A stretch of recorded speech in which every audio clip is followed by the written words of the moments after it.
到底谁会获得这场对决的胜出呢？哦，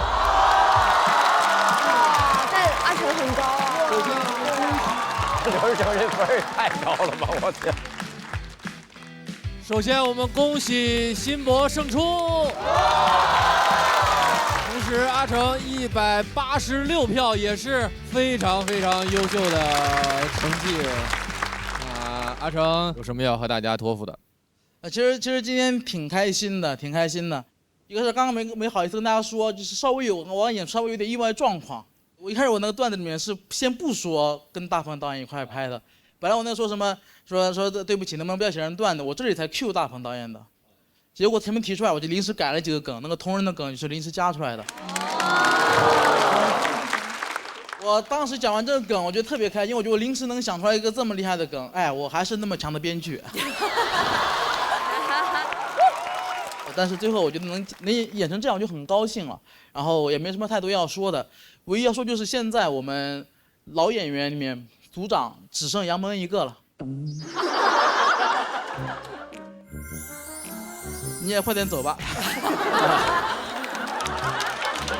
行，谢谢阿成那个恶毒的诅咒，这是。去吧，去往待定区。来，列队。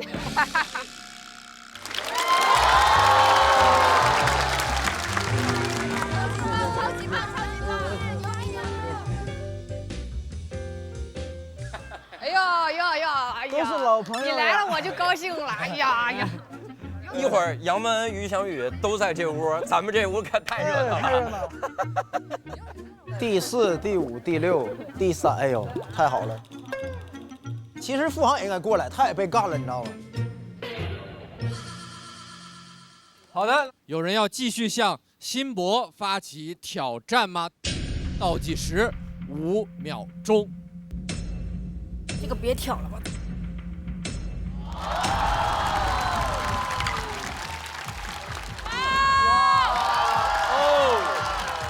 这么厉害！岳明。因为我站他的时候，我就知道，哪怕我输了，我也不丢人。加油！好，那请辛博暂时回座休息，掌声有请接下来要上场的岳明。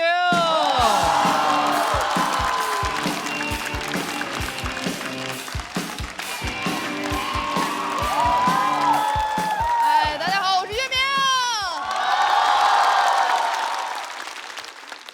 我叫岳明，月亮的月，明天的明，很普通的名字，非常普通。但是咱实话实讲，咱确实长得不是很普通。他们说我有明星脸，说我长得像德云社的烧饼。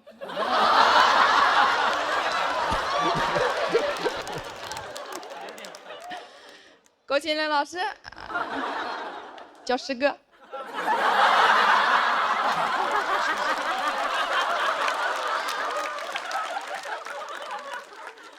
确实有点不礼貌了啊！其实我因为长相这个事情单身了很长一段时间，但是现在大家不用担心啊，现在有男朋友了。我男朋友是我合租的室友，我觉得他是自愿跟我在一起的。我们合租了很长一段时间，合租了能有小1年的时间。这1年时间里，我们俩没有任何情愫，甚至互相厌恶。但是为什么突然在一起了？非常狗血，因为我看见了他不穿衣服。我俩不是变态啊！那天确实回去的有点晚，我4、5点钟才到家，他睡得也晚，他以为我夜不归宿了啊，是个野女人。他就没带衣服，放飞自我，去洗了个澡。我家那个室内结构非常奇怪，那个浴室门呢，它正对着大门。我进去的时候，他出来，接下来就是我定在原地，他躲回浴室，开始尖叫。他在那喊：“我脏了，我脏了！”我哪儿脏了？挺白的呀。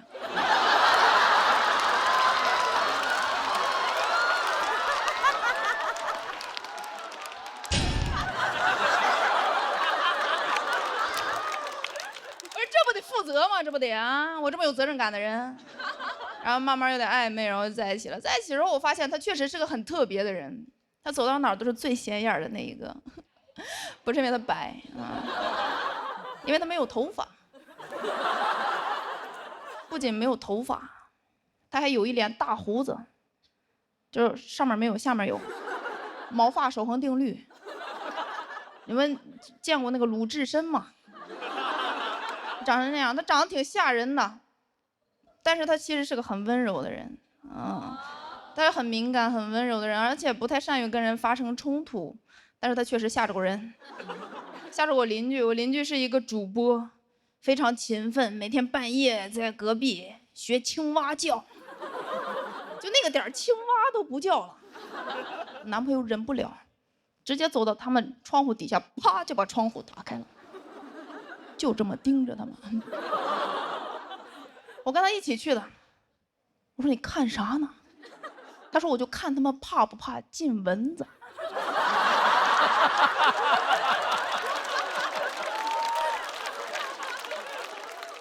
连续3天，小青蛙搬走了。但是我男朋友其实是个很勇敢的人，他敢于承认自己的喜好，哪怕这个喜好确实会被人误会。之前我们俩去买手机，他非常激动，因为要换新手机了。他跟柜员说啊，我要一个粉色的手机。然后柜员说啊，粉色正适合你女朋友用。我男朋友说我用。然后柜员就用那种很奇怪的眼神看着他，他说啊。大家都懂这个眼神什么意思啊？我男朋友很生气，他说为什么？为什么直男不可以喜欢粉色？为什么？然后看着我说：“宝贝儿，你看看他，我要粉呐！”我说3分钟之内我要你们店里最好的粉色手机，最好的。没看我宝贝哭了吗？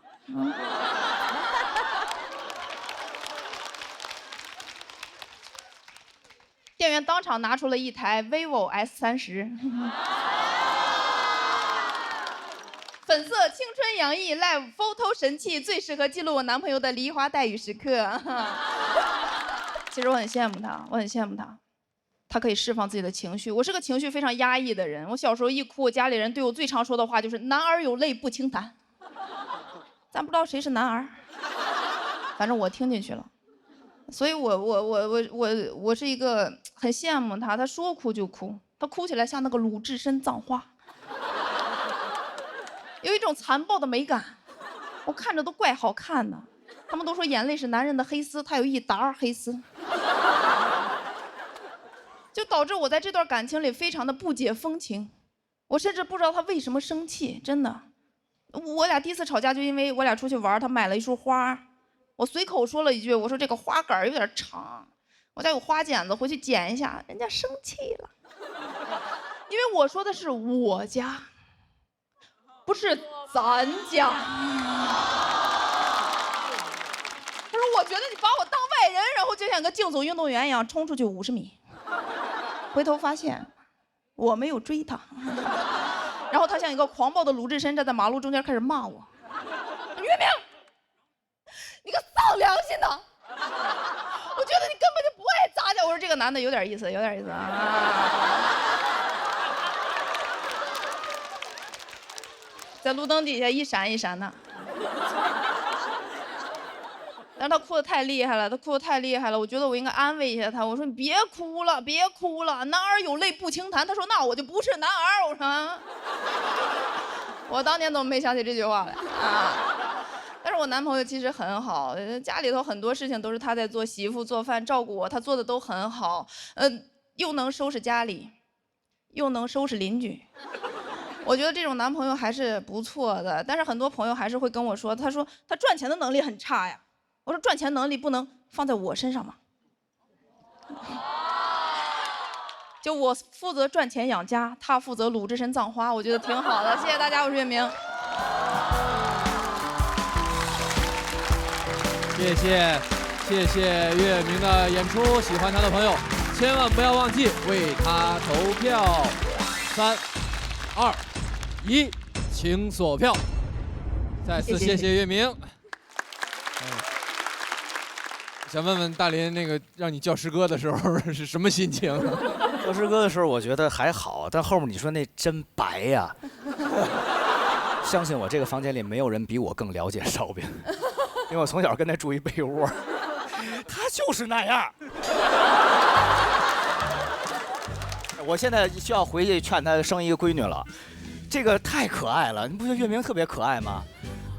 真的，我回去我得问问他，我说我嫂子是不是秃脑瓜留一大胡子，是不是就跟你爱人是这一个类型的？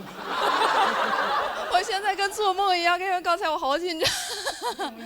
没有，特别好啊！这越看越像自家人。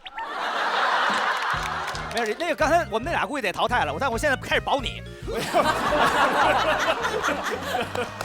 咱们重录一下，今年德云也来新朋友了是吧？来新朋友了，我师哥的闺女，不像话。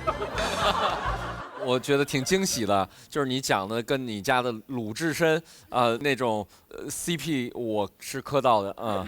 我觉得对你讲的很有画面，因为其实我就是一个特别喜欢粉色的男孩啊，不是男性。男孩。对，所以有的时候比如我用的手机壳什么的，别人都会特别就是会评价一下，但我不知道怎么解释，看起来也不用解释，就是说也有喜欢粉色的权利，是吧？对，我写这个段子其实就是因为那件事，其实让我发现好像大家都喜欢在人身上贴各种标签，觉得男的就喜欢蓝色，喜欢深颜色，然后女性就应该喜欢粉色。但是我就是喜欢蓝色，然后我男朋友就是喜欢粉色。我觉得颜色没有性别，大家喜欢什么颜色都好。说到我心坎里了，我就是分不清各种颜色，是。但是岳明刚中间讲到了很多，包括一个家庭里面如何分工啊什么这些，我看天真姐也是有频频点头的时刻哈。对，首先我觉得你非常非常可爱，谢谢，就是浑身散发着一种非常动人的，而且有生命力的感觉，这个我是很喜欢的。然后我觉得你有讲到，比如说什么雪白的身体啊，还是什么的，就是这种口吻，我都觉得是把你自己的形象塑造成了一个这种有反差感的样子吧，我觉得是很有意思的。啊，谢谢。其实我是个挺害羞的人。对，我其实不太会说话，能感觉到其实你内心是个很害羞的人，但你要演出一种霸总的感觉，所以我觉得这个反差跟对比是蛮好玩的，是在塑造一个这样子的脱口秀这个剧情中的形象。对。啊，谢谢。哎，可是刚才你说你就是要 PK 阿成，是阿成其实已经去待定了。其实我想挑战阿成是有一个原因，就是我男朋友也叫阿成。啊。但不是我，快说。是一模一样的成，然后我当时跟他一起在一起的时候，然后好多人就问我啊，你跟刘仁成在一起了？我说搞笑嘞。别难过啊，别难过，我没听见。没事啊，阿成，你没听见是吧？他说搞笑啊。我怎么可能跟刘仁成在一起呀？啊，听见了，听见了，听见了。但听见了，记住了吧？他说啊，记住了。对不起，阿成老师，对不起。好的，我们看看。观众朋友最后给了你们什么样的结果啊？岳明是拿到气氛组的2票，我们请辛博也回到舞台中央。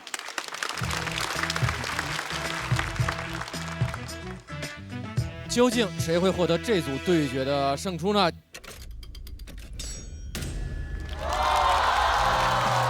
恭喜辛博继续守擂成功，岳明158票，也是很不错的成绩。那岳明，根据规则，你要暂时前往待定区了。我相信这个成绩是很有机会再次回到舞台上的。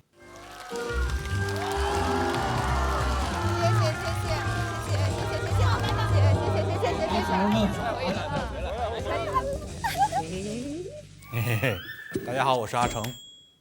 挺白的呀，没有头发，还有一脸大胡子，那个鲁智深嘛。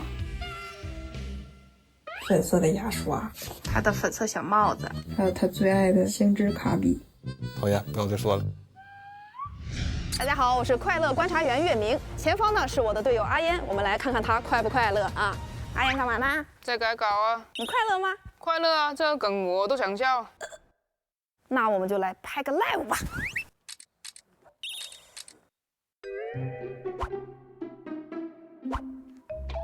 改累了，吃个饭补充下体力先。那拍个 live 吧。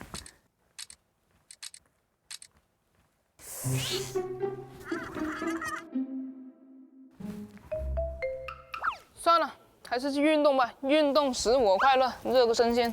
热身的时候就 vivo live 一下。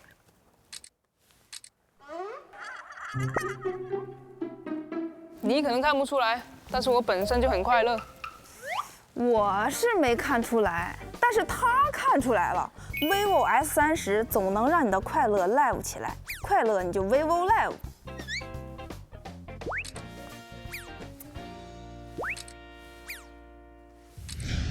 其他演员还有要继续挑战辛博的吗？如果有，请起立，倒计时5秒钟。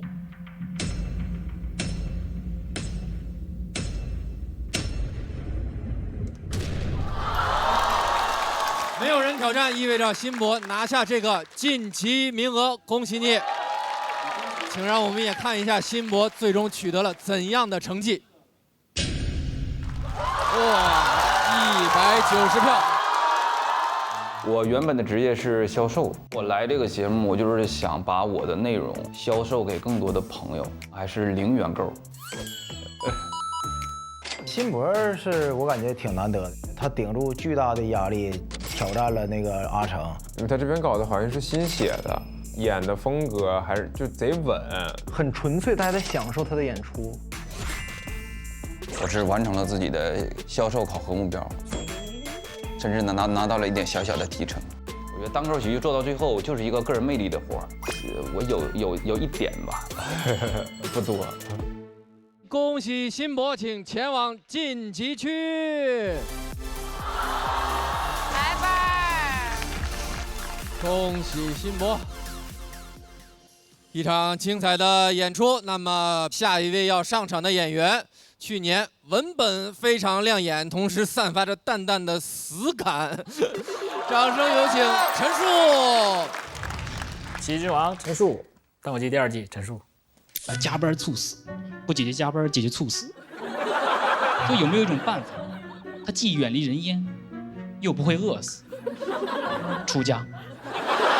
因为确实没有这个比赛，我确实也非常的懒惰，也很久没有创作了。想写出比较自己满意的东西的话，就尽量是一直表演吧。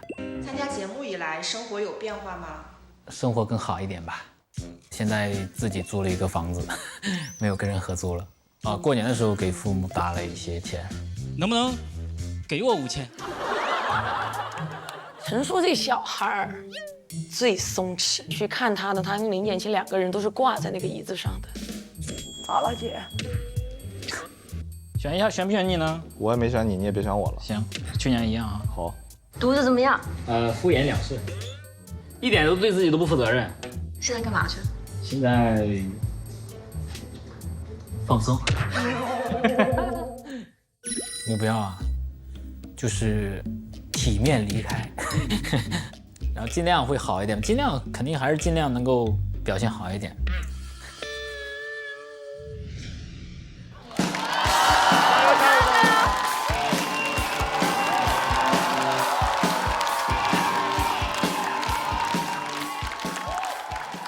Hello， 大家好，我是陈数啊。我这个人在舞台上一般没有什么情绪啊，但我在生活中不是这样啊。我经常会上一秒很开心，下一秒就会突然很忧伤，啊，一种2进制的情绪啊。朋友问我是不是双向情感障碍啊？我说不是，我只是2种情绪跨越得很快啊。我是双向情感刘翔。开心很容易啊，但忧伤的情绪这种你就很难表达，因为你很容易遭到别人的嘲讽啊，说你无病呻吟，那不是废话吗？有病我就去挂号了。还有更难听的会说你是什么矫情狗，哎呦，你怎么能用狗来形容一个忧伤的人？谁会在忧伤的时候伸舌头啊？哎，我们都在用力的活着。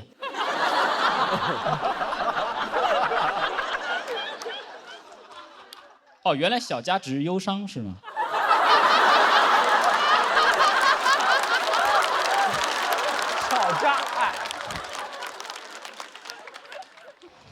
诊了啊，误诊了。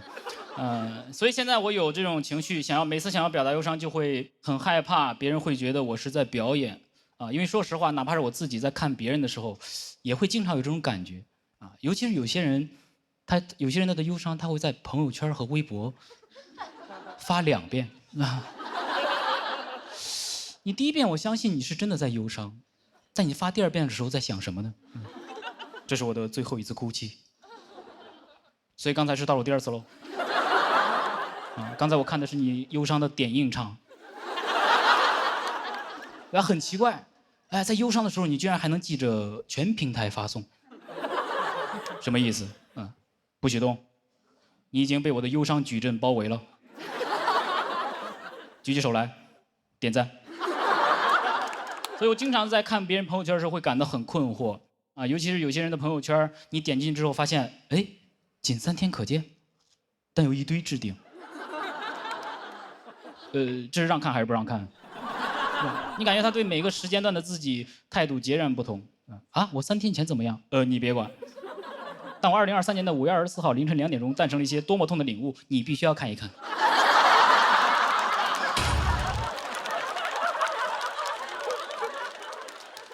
我把它排版到了最上面啊，这是我的招牌忧伤。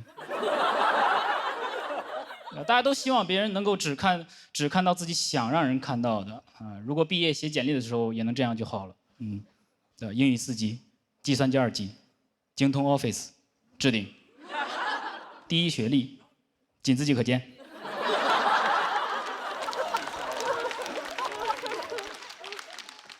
其实自己也不是很想见啊。就这样，每次一想要表达这种情绪，就会想很多事情打断自己的情绪。你在生活中就很难沉浸在这种忧伤里。有一次在跟朋友喝酒的时候，朋友掏心掏肺讲了很多往事，感慨说：“哎，人生就是这样，你总要妥协，总要低头。”我们都听得很动容，为他难过。然后他突然扭头说了一句：“服务员，开张发票。”我那一下氛围感全无。啊，你能想象吗？刚才还人生低头呢，现在发票抬头了。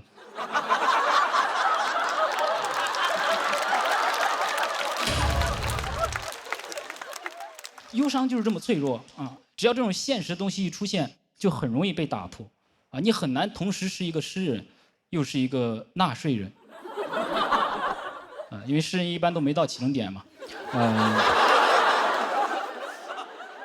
有时候我就想，就是你说李白，他如果在现代，他能这么豪迈地表达自己的忧愁吗？五花马，千金裘，呼儿将出换美酒，儿啊，记得开张发票。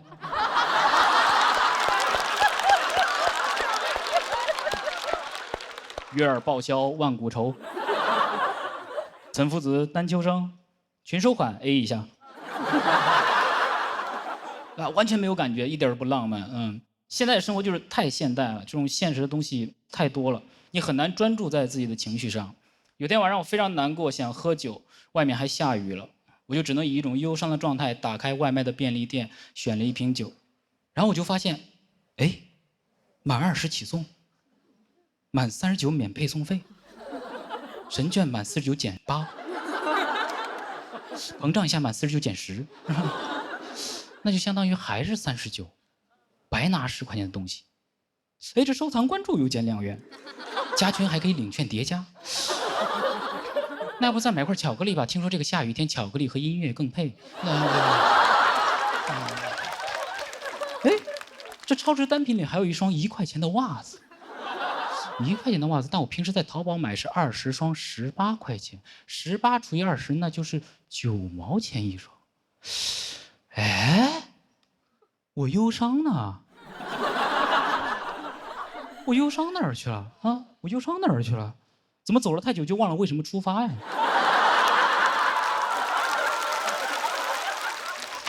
哎，我忧伤哪儿去了？我忧伤哪儿去了？我的忧伤被满减掉了。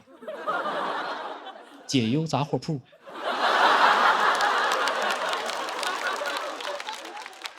有人会觉得，哎，忧伤消失了不是挺好吗？但我不是想让它消失，我就是想完整的在里面沉浸一会儿啊，不想要被打破，不想要再被打破，不想要这种碎片化的忧伤。于是我就问朋友有没有什么忧伤的电影推荐。朋友当时一共说了5句话，最后一句我永远都忘不了。他说有一部电影叫《海边的曼彻斯特》，男主因为自己的过失导致3个孩子全部去世，妻子也与他离婚，他一直无法原谅自己，沉浸在后悔和悲伤之中。你以为影片结尾他会治愈自己，重新开始生活，结果最后也没有。你可以去某音看5分钟解说。好，金奖励，谢谢大家。谢谢陈数的表演。喜欢陈数刚刚这段表演的朋友，千万不要忘记为他投票。3、2、1，请锁票。谢谢陈数。这其实是一个挺难拿捏的话题和主题的，他好像把人带入进了一种他的思考里，是吧？好像在跟他一起思考一件事情一样。我的感觉是，陈数刚才整个讲述的片段，特别像他在表达他自己在发呆的时候脑海里的一些联想。对，就是那种感觉，淡淡的颅内小剧场。对，有点小剧场，然后好像每个场景是一个戏，就是我好像在翻朋友圈看到什么，我发表一下议论，然后我脑子又飘到那儿去了，我又沿着我那个脑子里的思绪去讲那个东西。对，因为很多会就是临时要看到什么就会转移到注意力。我蛮介意这种被打断的，因为我经常就是你刚刚有一个情绪出来之后，你可能想要去思考一下、分析一下，然后接下来就要么就是回了个消息，你随时要把情绪调整到要应对外界的这个事情上，我就觉得这种体验非常的不好。所以我自己还是蛮喜欢的，我觉得就很不同。感谢。我看大林拍在发票抬头上了吗？对，都要做合法纳税人啊，对，当然要开发票了，一定要开发票啊。我是觉得陈数今年的这个表现相较于去年更成熟了，现在我感觉更多了一些表演。去年他好像就是说我写了一些东西，然后我跟大伙儿讲一讲。今年呢会说，我想表达一个什么什么，哪个轻哪个重。那关于您最后这个结尾你是怎么考虑呢？还是说一个开放式，让我们都去琢磨琢磨？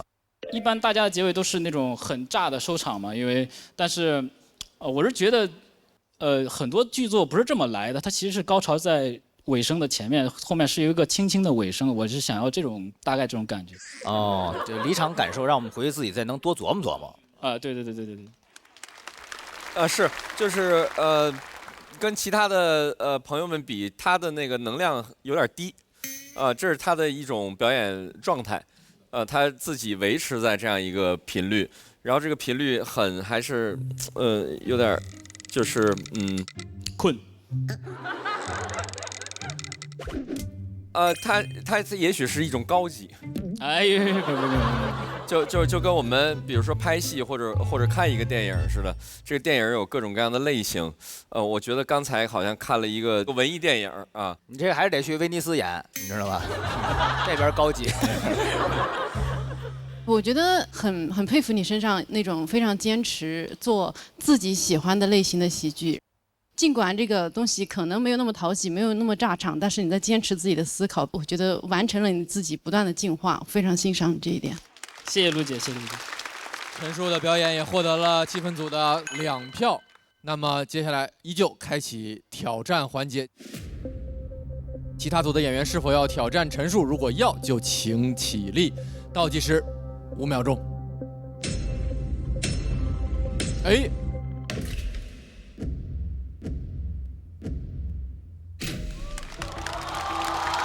哇，这老些。那要不就你吧。你是不会说话了吗，哥？你会说话了，我记，你只是说不清，你这样手语反而是更难懂的，你的手语你知道吗？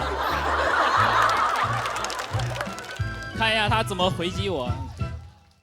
那我们请陈数暂时回到演员席休息，掌声欢迎小佳。大家好，我是小佳。2020年进到来风这部。所以你们俱乐部私下团结吗？经常打架，背刺对方。刚刚那个打反算是最团结一次。烦死了，因为可能之前是跟那帮好朋友相处的还蛮好的，换一个新的平台，会想跟这边的老朋友再重聚一下。这不是正常的转会操作吗？也没有惊喜和意外吧。我们的开心都来自于小佳。你会发现其他组都没什么情绪了吗？大家要加油哦！好的。其实跟陈叔认识就是第一小马秀，而且他是整个西单舞台第一个模仿小佳的人。我们都在用力的活着。我觉得我们两个 PK 还挺有意义的，像是去年认识的新朋友，在一个新的舞台重逢的感觉。然后我觉得这就是一个新的开始，然后能够在观众面前呈现一个新的小佳。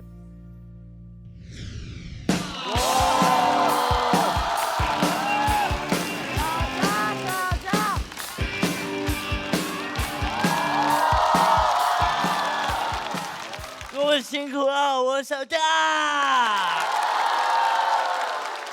没想到会在爱奇艺看到我吧？腾讯也没想到，小佳跑得还挺快的。开个玩笑，主要呢是冲着一个男人来的，他叫黑灯。对，去年节目播出啊，很多人拿我的脱口秀跟黑灯的脱口秀做对比。你夸他就夸他，你干嘛骂我？你骂我只有我看得到。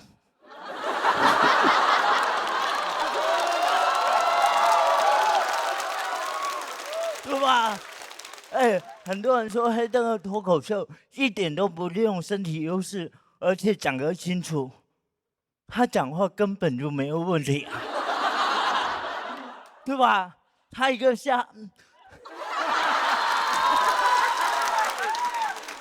他一个视障人士，在脱口秀舞台上讲脱口秀，那就是一个普通人。到底谁在利用身体优势，对吧？他有本事用眼睛讲话。其实我们两个关系很好，之前在一起录节目啊，我就拉着黑灯的手，一直走到一个观众的盲区，他把我手放开了，然后说可以了。然后一个箭步从2楼冲下来1楼，我都恍惚了，我以为我是那个瞎子。哦，原来视力没问题，道德有问题。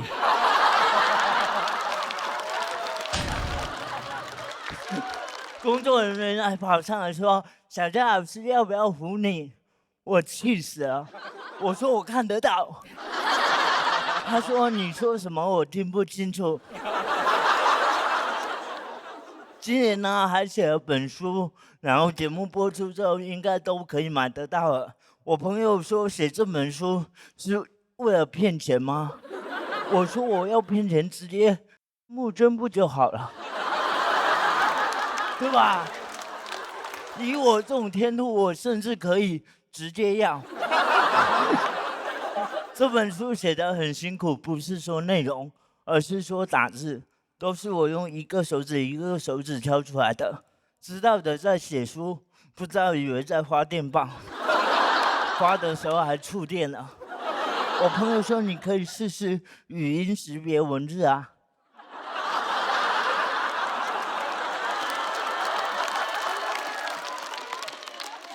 又不是没试过，识别不出来。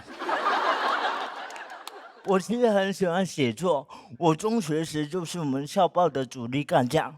我当时专门负责写诗，而且只有我在写诗。如果那个月写不出来呢，就会找一些著名的诗人代替我。我跟老师说我写不出来，老师说没事，我让泰戈尔替你一下。泰戈尔也是没想到100年之后在中国当了平替。比起写书呢，我现在更害怕后面的签售，因为我写字很慢很难看，有时候演出完之后观众会让我写吐签，我就很有压力，关键要吐一堆。上次有个观众说：“小佳，你能不能写一个身体健康、工作顺利、一生平安？”我说：“你自己好好努力吧。”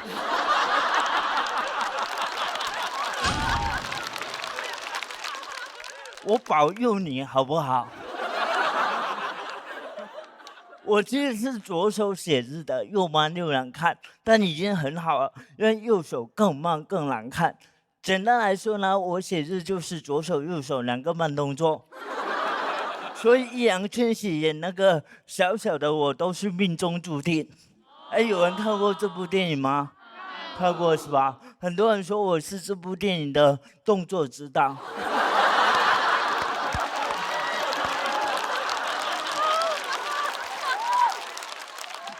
所以我中学作文真的写不完，还很难看，就整篇文章整个每个字都超出考卷的那个格子。整篇文章都在努力的擦边，写妈妈的爱爱得比谁都克制，老师还特别怕伤害我，给我评语都是文章很有特点，运用很多留白的技巧。而且当时写作我觉得是简单很多，因为上学写作的时候会有那种万能公式嘛，就不管写什么话题，第一句话都是随着时代的发展。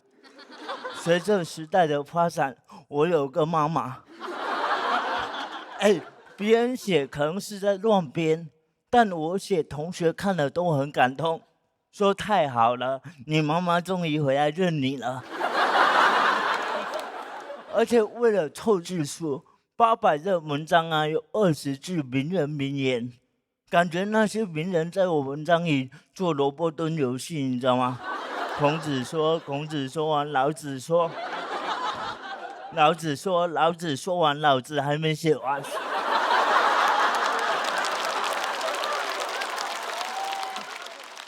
但现在写作就难很多，现在呢要求写书需要真实严谨。我前段时间书在审核的时候，有个句子说要写周奇墨经常去公共场所观察生活，写错了，写成了周奇墨经常去公共厕所观察生活。我一开始还没意识到，我的编辑说这样会不会让大家觉得周奇墨是个偷窥狂？我说不会啊，他一直都是这样啊。这本书呢叫做《浮游直上》，它是一个关于成长的严肃文学。那为了让它显得更严肃一些呢，希望下次签售的时候别让我吐签了，好不好？实在想要的话，你们写完，我给你们摁手印。一个手指我比较习惯。最后呢，希望这本书和我的手印都可以戳到你们，谢谢各位。谢谢小佳。投票倒计时最后3秒钟，3、2、1，请锁票。再次感谢小佳，欢迎你，好久不见。其实我是第一次看到小佳的现场，我觉得是一个很奇妙的表演。就我首先非常喜欢前面那一趴地狱脱口秀的部分，就我喜欢那种很狠的、很直接的表述，所以我觉得这是一个很奇妙的使用自己的方法，但是又刀刀见血的，所以我很喜欢那一趴。我觉得人是可以互相感染的，看到你笑，我也就笑了。我觉得这人与人这个情绪是可以传递的，对。那么我们通过这个节目传递给更多的人，我觉得这是一个很有功德的事儿。其实这已经是我第4年参加节目了，就是在这个舞台，它是一个有安全感的地方，它能够让很多的你在私底下面对面不敢聊的东西，在这里成为一个它的庇护港，然后可以有很多的东西在这个舞台发挥。我觉得这就是喜剧能够改变我的东西，我觉得这是喜剧的魅力，也是舞台的魅力。对。大林也是第一次现场看，对不对？我第一次，之前我之前就没看过，只是听，因为上一季的时候他们一直在聊您，然后我觉得您的这个舞台风格，其实我觉得反差非常大，因为他的造型啊，包括您舞台上这个状态、说话什么，是一个很萌的人，很萌，哦，萌，我以为黑灯啊，好。是很萌，刚才往那儿一坐啊，特别乖，然后呢说出这么冰冷的话语，这个是小恶魔，就觉得特别有意思，那特别可爱，然后希望能在后边的比赛当中看到您的更多发挥吧。谢谢。然后我其实想问一下，你为什么要叫浮游直上啊？因为浮游是一个只能活1天的。这本书相对来说，它不是一个什么搞笑的这种文学，它更像是一个就是真正在写散文的东西。然后我希望，因为我现在这个阶段，我觉得我就是那个正在直上的浮游。我希望每个朋友看完这本书啊，都可以找到自己人生目前所处的状态。对。我其实很想说一下，就是为什么今年会来这里。首先是因为来风俱乐部的演员都在这里的第一个，对，因为我想跟他们并肩作战。然后第二个是因为我去年演出认识了很多的这边的朋友，包括陈述，包括黑灯，对。然后第三个是我人生的第一场商演，2020年9月是给富航开的场，对。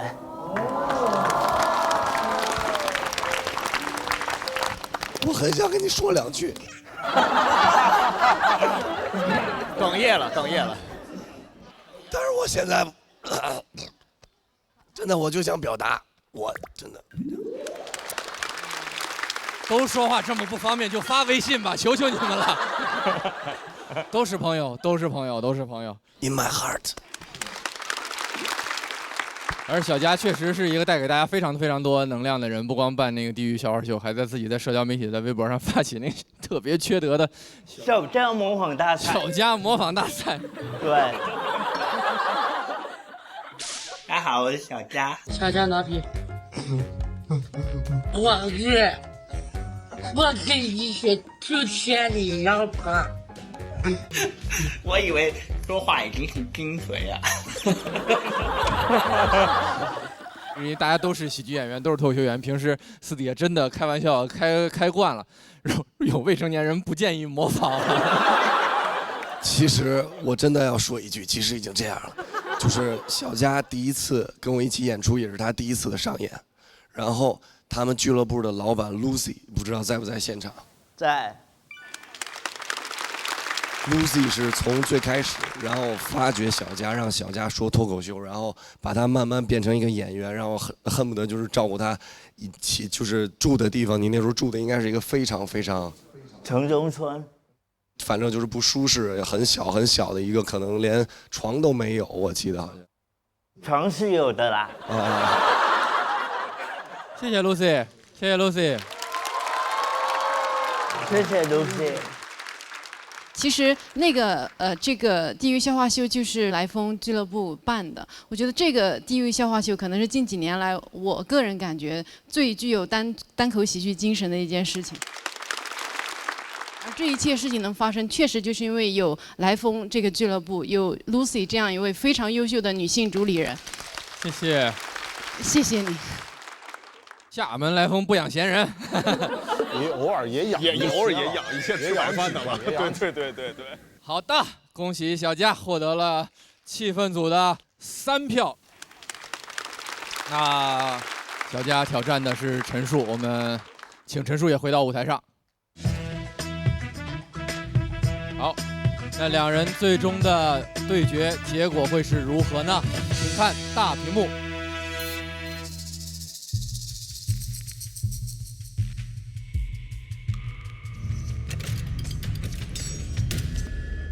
恭喜小佳拿到了这场对决的胜利，陈述161票，也是一个非常优秀的成绩。陈述，你要暂时前往待定区了，有什么要和大家聊2句的不？啊，慢慢说啊，欢迎来到我的专场，不是，挺好的，我就先去待定区休息，谢谢。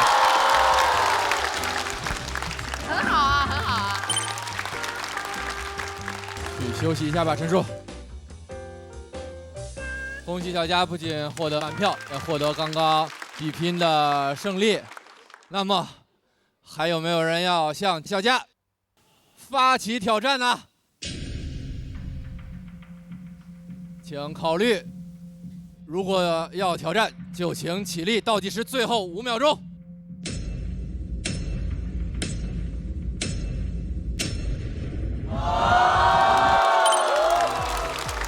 那我们看一下小佳的票数吧。哇！恭喜小佳183票拿到晋级名额，请前往晋级区。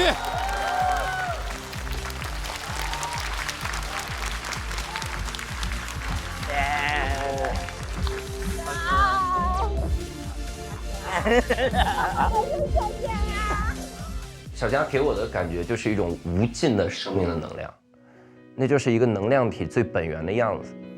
他们会让我激起我的一种我要好好写段子的这种欲望，我要好好的去跟他们站在一个舞台上的这种感觉。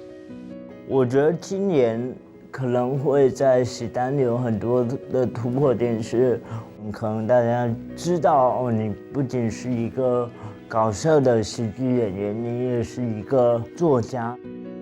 人生摇摇晃晃，就像浮游直上。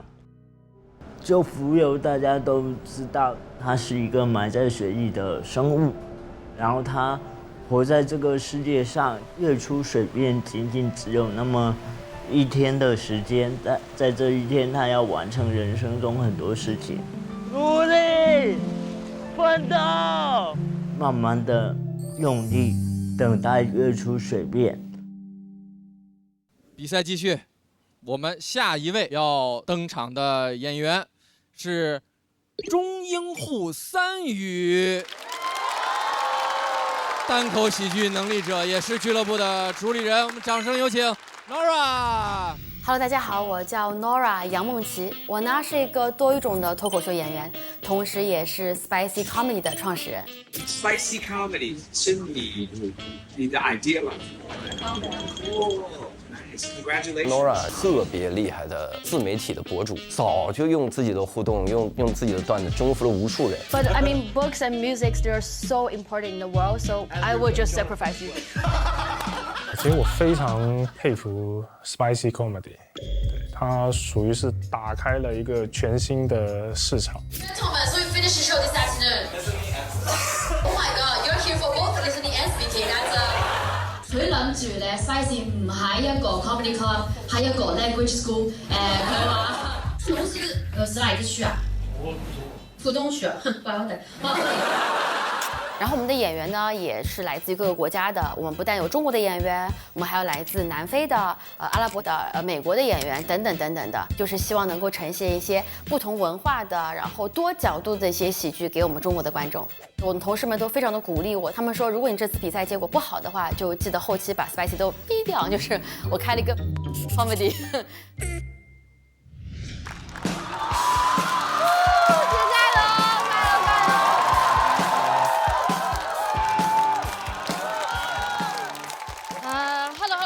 我是 Nora 啊，非常开心可以过来这一边啊。大家可能很多人都知道啊，这2年呢有了一些变化啊，我创业了啊，做了一个脱口秀俱乐部，叫做 Spicy Comedy 啊，感激大家啊。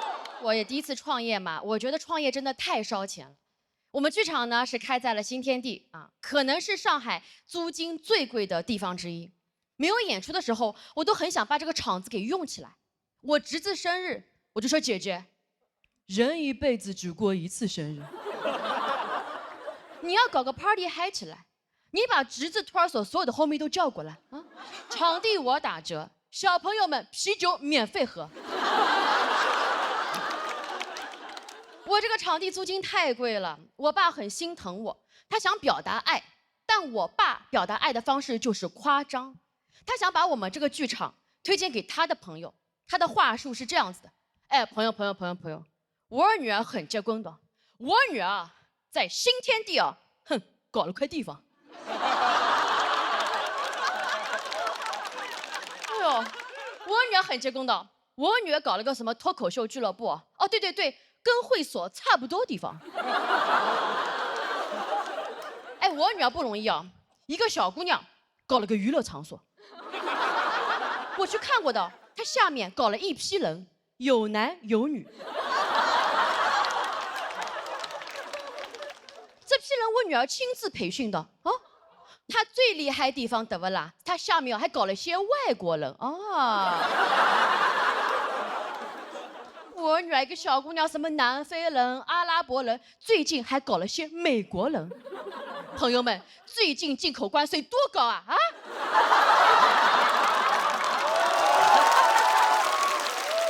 我女儿下这么大血本，就是为了让中国人开心开心，母资哦，结果哈。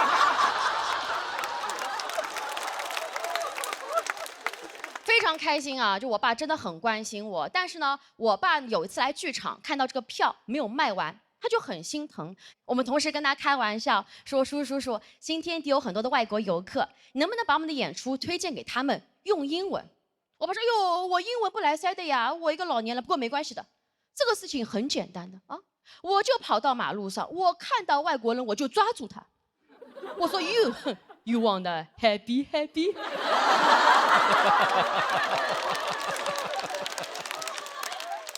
我爸这个英文真的非常非常糟糕啊！但我也知道，我创业的确是非常的难，因为我这个性格不太适合创业。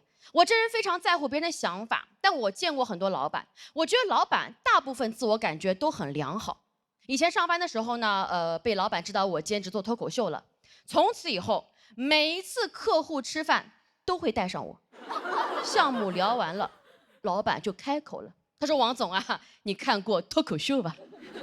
没有对吧？巧了，诺拉站起来。接下来哦，乐菜上来之前，诺拉就会给我们讲讲段子，开胃哦。朋友们，你们有在小南国跟苏浙会的包厢里面讲过脱口秀吗？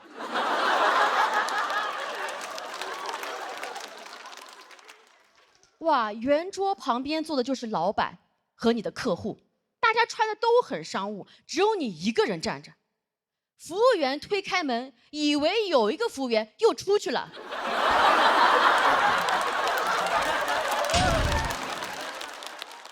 那个时候呢，我还做了一个个人的专场啊，然后我当时很兴奋，提前下班就去剧场准备了。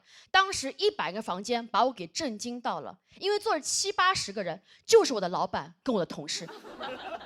有个同事还跑过来跟我炫耀，他说 Nola， 这是老板给你的惊喜啊，哈哈，今天你的专场就是我们的团建啊。我第一次演专场，我真的很紧张，我在后台准备，但演的还挺好的，甚至比我平常演的效果还超时了几分钟，因为我要把段子里面每一个我的老板变成我之前那个老板。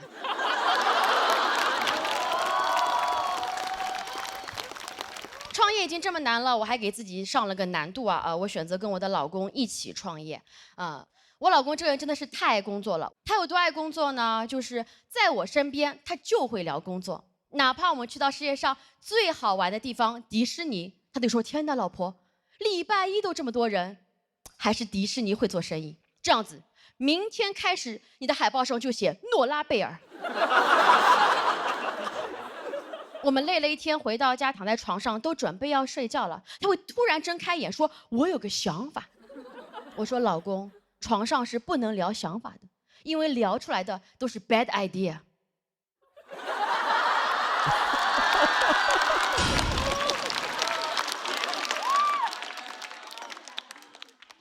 虽然创业真的很难啊，但在我们的努力下面呢，运营的还可以啊。经常会有非常多家长带他们的孩子来看我们的英文脱口秀，说：“老师，我1个小时以后来接他。”这个时候我都不敢讲话，只有我爸说：“放心，保证让他 happy。”谢谢大家，我是 Nora。谢谢。如果喜欢刚刚 Nora 这段 happy 的表演的观众朋友，千万不要忘记为他投票。3、2、1，请锁票。再次谢谢 Nora。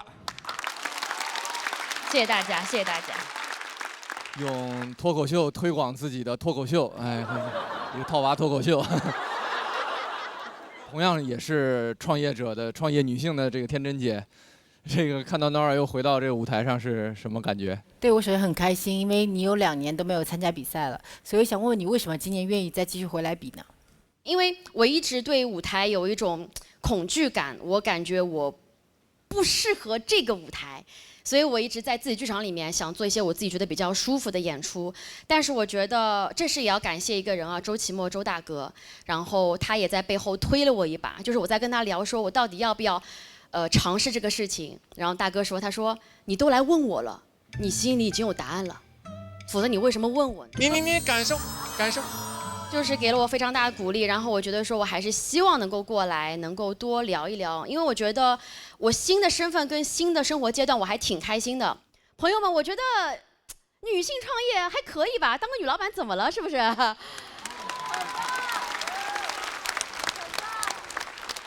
我也很希望借这么大一个平台过来跟大家讲一讲 Spicy Comedy， 可能这张最大的传单就是我们的喜单，因为我非常非常希望能够多引进一些国际的好的喜剧到我们国内来，到我们上海来给大家看。我觉得就是我们女性创业吧，其实是特别容易被贴上一些标签的，就一定会有人说你强势啊，说你有这个那样的问题。但是其实这个世界上没有什么事情比创业更快乐的了。或者说让你体验更丰富的，就你会真的尝到各种各样的滋味。所以我觉得，如果你是一个有冒险精神的人，你就去做有冒险精神的事情，包括来这里比赛也是这样子的。祝你在这里旅途愉快。谢谢。我是第一次看诺拉，很开心在这里可以看到你。我拍在一个谐音梗上，就是那个 bad idea。就之前我演过一个电影叫《年会不能停》，里面讲了很多职场的事儿。就是刚才他讲述那个场景，我感觉有了新的启发，也感谢你，就是带来这么精彩的表演，谢谢，谢谢。哎 ，Nora， 下次要推广俱乐部，一定记得带上 vivo S30，因为快乐你就 vivo Life。广告词儿我都帮你想好了 ，You wanna happy happy take vivo life。都去看演出，也多拍好的照片啊。那 Nora 赢得了气氛组的2票。接下来继续是我们的挑战环节，最后的倒计时5秒钟。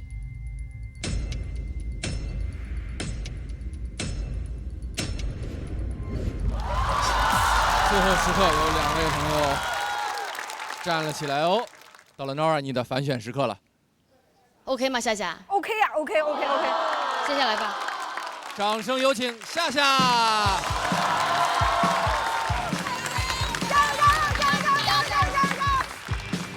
怎么还把狗拿上去了？你要干什么呀？大家好，我叫夏夏。我今年34岁了，就这个年纪，看不出来啊。我知道，看着还打扮的比较可爱。34岁了，我也是刚结婚不久。虽然我在一个成熟的年龄结婚，但是我还是对很多婚姻的规则不太理解。就比如说结婚之后要改口，就是我从此以后要叫我对象的爸爸妈妈呢？我做不到，我才刚认识他们呀。我跟我亲妈都是在我跟他认识1年之后啊，才开始叫他妈妈。刚认识呀，我们平时怎么对待刚认识的人呢？礼貌的对待他，对吧？无法想象，我见到我婆婆，我握着她的手跟她说：“妈妈，您好。”总听我老公提起您。朋友们，我也幻想过自己的婚礼啊，穿着白色的婚纱在草坪上跑来跑去。但你们知道，当一个普通女孩去到一个山东普通小城市的普通婚纱店，我只能见到最常见的那种重工婚纱。重工婚纱就一个特点，就是重。我刚开始还问那个卖婚纱的大姐，我说这个能有多重啊？那个大姐说也就20多公斤吧。20多公斤，这可是飞机托运的极限呀！试穿啊，朋友们，需要2个大姐合力把婚纱放在一个固定的地方，然后那个婚纱不用人扶，她可以自己站在那儿独立婚纱。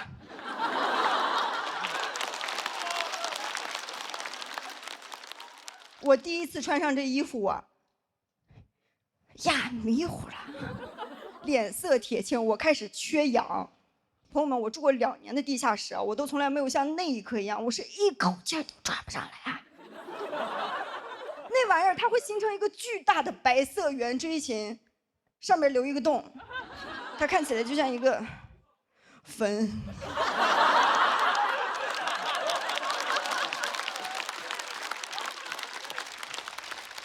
我妈看我脸色不对，还在旁边劝我：“宝贝，啊，结婚可是你这辈子最幸福的一天，你要是有什么不舒服的，你就忍一忍啊。”这得是一种什么样的幸福啊？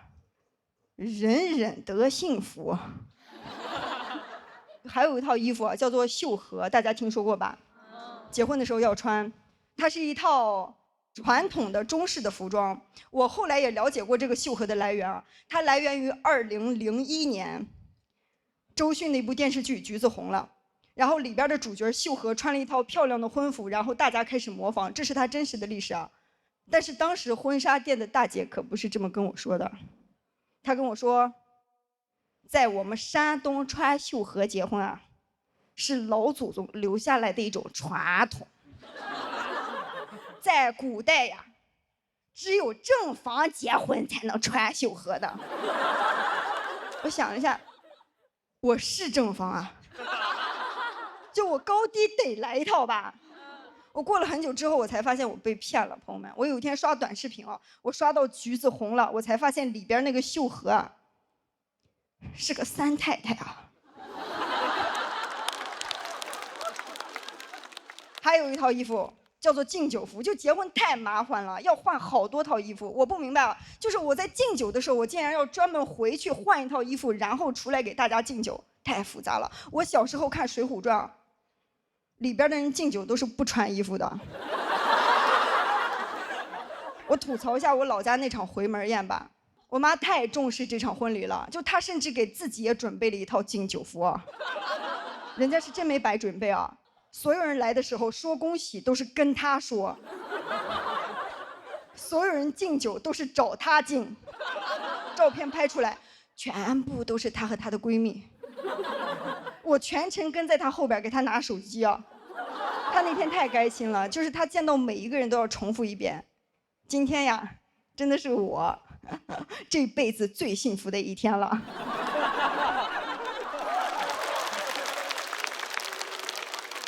就我在告诉我妈，我说妈妈，你要为自己而活呀。就是我根本不在乎这些仪式。我说妈妈，如果你认为这个仪式很重要，那你这辈子最幸福的那一天，应该是你自己结婚的那一天啊。然后我妈陷入了沉思。我结婚的那一天，我结婚的那一天，是你外婆这辈子最幸福的那一天啊。谢谢大家。谢谢夏夏的表演。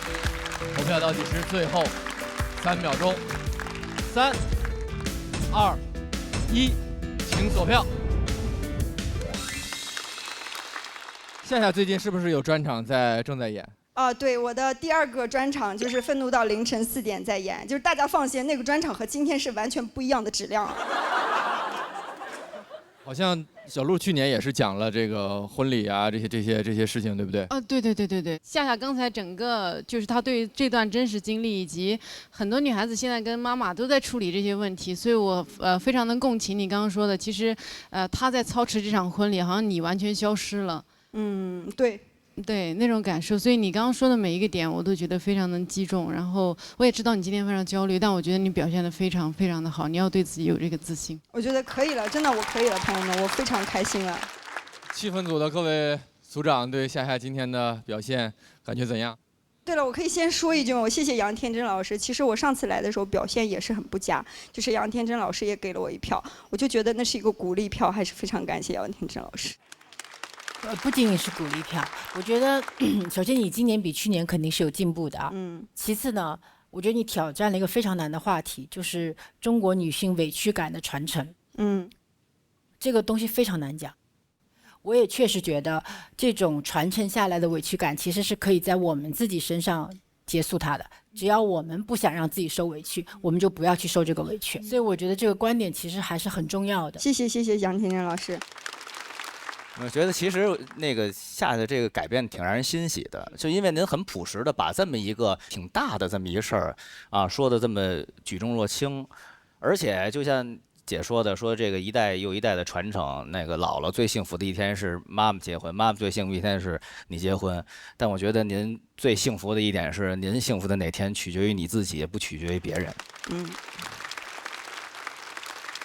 大鹏导演是在哪个点上被打动了？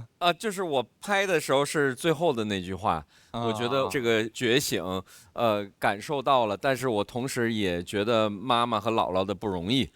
因为他们也没得选择。我个人啊，对刚刚的2位女生的表演还是有另外的一些附加的情感。比如说诺拉，我就特别拉好感，因为她告诉黑灯这样看得见吗？付航是怎么演的，手把手告诉他。然后呢，夏夏其实在今天整场的录制过程当中，其实她数度崩溃。投票倒计时最后3秒钟，挑战成功，成功晋级。从这个角度看到他，很明显，你就觉得他藏了一个很大很大的事儿。但是这些事情就是累积，让我有一种对你们的偏爱。恭喜你获得了气氛组的2票。那一场 PK， 我们请 Laura 也回到舞台中央。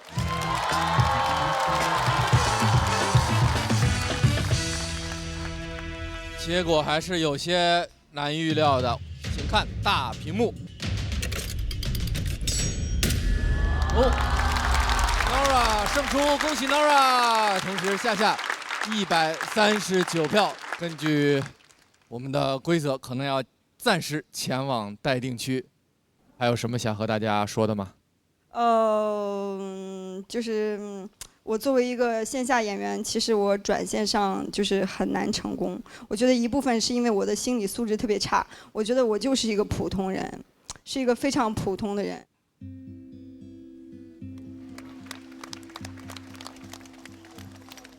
哎呦！不要哭！朋友们，我赢不了，但不代表我不在乎。因为站在这个台上，如果你往下走一步，就意味着你能多赚一些钱，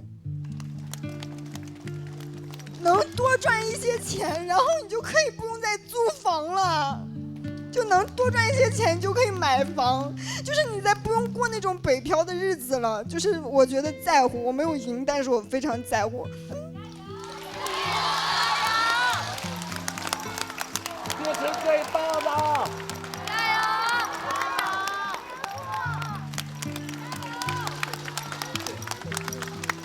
对，但是欢迎大家来看我线下的专场。对。愤怒到凌晨4点。对。就它是一个口碑至今为止还非常好的专场。对，希望大家可以来看。会继续好的，夏夏。勇敢的说出在乎，就是很重要的下一步。谢谢，谢谢。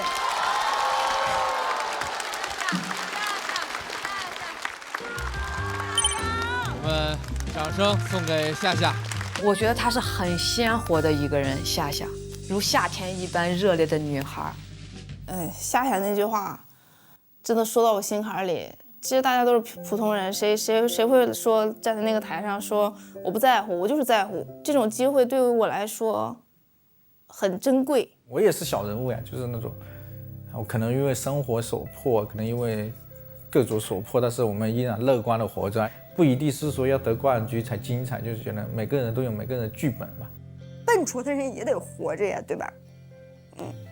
就是有这样的人，有些人特别美好在镜头面前，但是有些人就是像我一样，那我这样的人怎么办？我还是得好好去经营自己能经营的人生。对，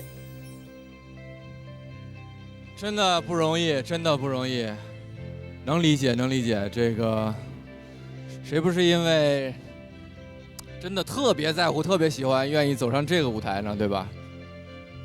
危险又难得，这就是咱们所有人我想站在这儿的一个理由。继续好不好？挑战还在继续。Nora 刚刚拿到了这场比赛的胜利，那还有没有朋友要挑战你？挑战 Nora 就请起立，倒计时最后5秒钟。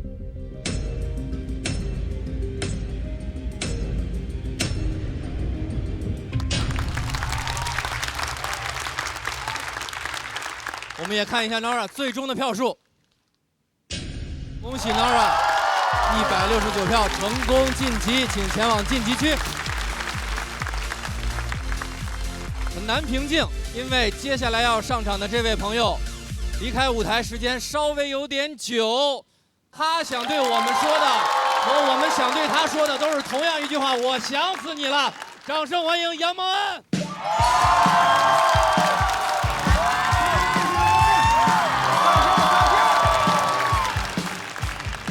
大家好，我是杨蒙恩，好久不见。OG 是吧？杨蒙恩成为脱口秀演员排行榜第6名。遍地是大王，短暂又辉煌，这些人。在我心里，甲方一直都是孙子，只有孙子才会给爷爷提出那么多无理的要求。结婚吗？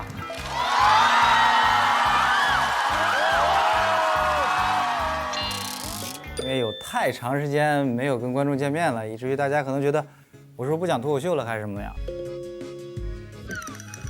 杨蒙恩去哪儿了？我很紧张和不适应，就是我会发现自己空了2年之后回来之后，反正我好像非常的生疏，生疏的让我感觉就是有点尴尬。然后，对，镜头都有一些尴尬和紧张。我真的有点紧张。为啥？我现在因为我太久没有参加这种大型活动，不知所措。我现在就是有点不知所措，有点尴尬。我不认识很多新选手，于博，这个太帅，这个于博也太帅了。是 rapper 吗？啊，零点7也是单立人的，需要知道的东西太多了。2年发生很大的变化。不是，不是。哦，组长，我打起架来了！哎呀，你们谁选我呀？咱们就是外强中干，我已经不确定我会有什么样的状态，所有的感触都压不住我的紧张。掌声欢迎杨蒙恩。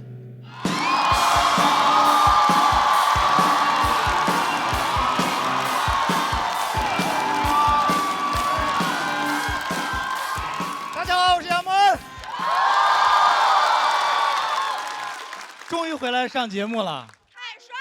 谢谢，就等这句话，谢谢。真的，不然我现在每天打开小某书，他在那儿给我推荐，猜你想搜，杨蒙恩去哪儿了？我跟你说，人一旦从网上消失了之后，别人就会觉得你出了什么问题。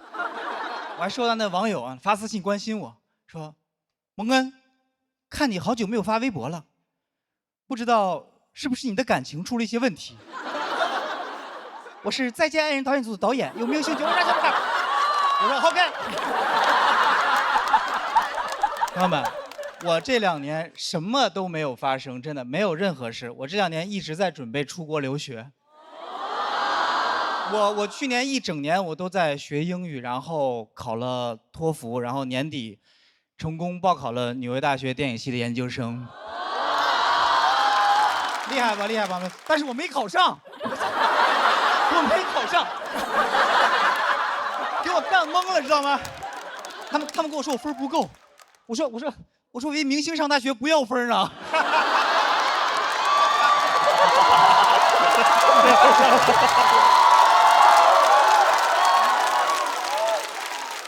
开玩笑，我不是明星啊。是的，我面试的时候我还跟他们假装谦虚呢。我想说我自己是个小有名气的演员。我说 I'm a little famous。下来一复盘，果然英语没写好。英语里面little 是有一点 ，little 是几乎一点都没有。哎，我还跟人要奖学金呢，我奖学金我也不会说。I want you give me money, give me money. I need money, I need money。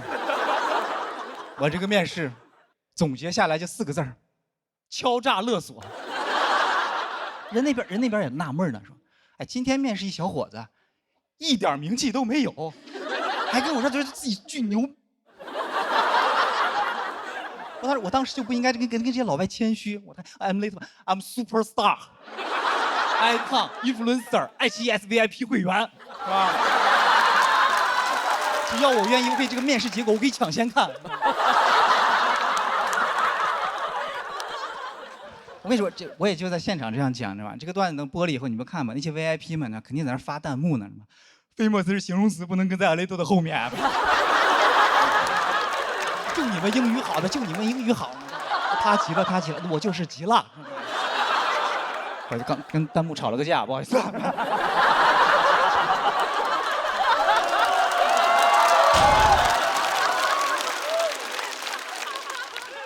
我就是喜欢把事想太美了，你知道吗？但是说实话，我当时退圈的时候，我都想好怎么复出了。我就想，我沉浸2年之后，在微博突然发一条纽约大学的录取通知书，然后我就云淡风轻的3个字：纽约见。到时候，纽约大学3大校友，泰勒·斯威夫特、李安、杨蒙恩。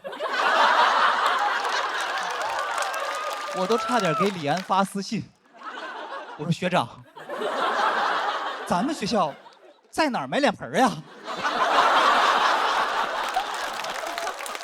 我对我的自己的认知产生了非常大的偏差，你知道吗？我以为我能达到的效果就是那种厚积薄发、带着梦想冲出枷锁的大龄流子。但实际上的我就那种每年高考里面新人文人物，是吧？6旬老汉第18次参加高考，喜得176分。最后大家佩服，都不是因为我取得了什么耀眼的成绩，大家就是纯惊叹，这老登还有气儿学呢。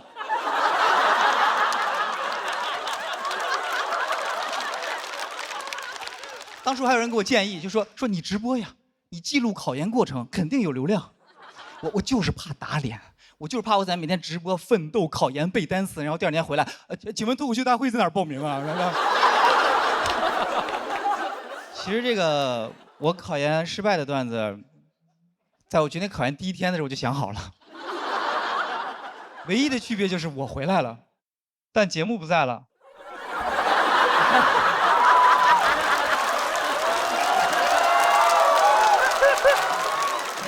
我真的回来以后，我朋友们跟我吃饭呢，聊的都是我熟悉的人和事儿，但用的都是我听不懂的词儿。现在主要俩节目。一个拖沓，一个喜单。我说拖沓喜单啊，这俩节目一个鹅的，一个桃的。我说，鹅的桃的。我努力听懂他们说话的样子，就像一个刑满释放人员。我跟他们说的话也像刚放出来的。他们说：“蒙恩，你到底上哪个？”我说：“少废话，这2个哪个来1000块啊 ？I need money。”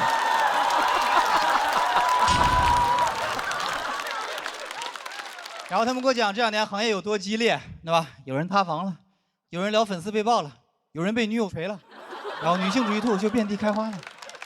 我听起来就感觉脱口秀这2年的发展好像就是女演员一直在上桌，男演员一直在上炕。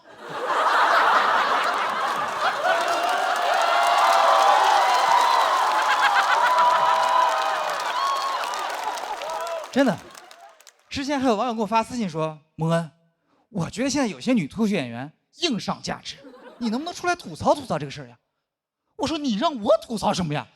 你先把那些男演员从炕上拽下来呀！”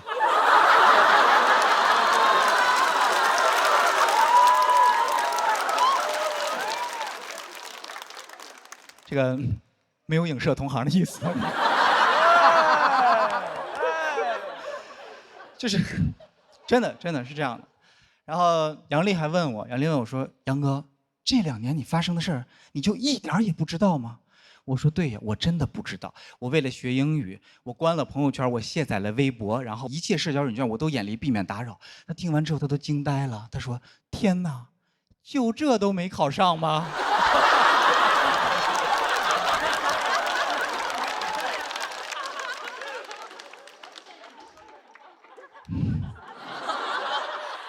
但是我拿到了另一所大学的 offer， 我还是有学上。然后我今年还是决定出去上学。然后他们问我为啥一定要出国，我说我想主持奥斯卡，我想把脱口秀带到国外。王建国说脱口秀不就是我们带回国内的吗？然后说这玩意儿带回来才几年，你又往出带？你没事，你当脱口秀干啥？咋的了？语言类节目不加关税啊？然后我在开放麦突然练的就是双方谈妥了。我是打这么半天把我段子给我打飞了是吧？你永远不知道未来会发生什么，所以我现在有一个大象冰箱理论，就是不管你想干什么事儿，别多想，你只计划3步：学英语、去美国、主持奥斯卡，就是这样的事儿。别听那些有逻辑的跟你说，哎，这不可能，怎么样。我说把大象放冰箱里需要3步，他跟你说哪有那么大冰箱呀？这需要多少电荷呀？他觉得他自己有逻辑，但他也不想想我去哪儿找大象啊？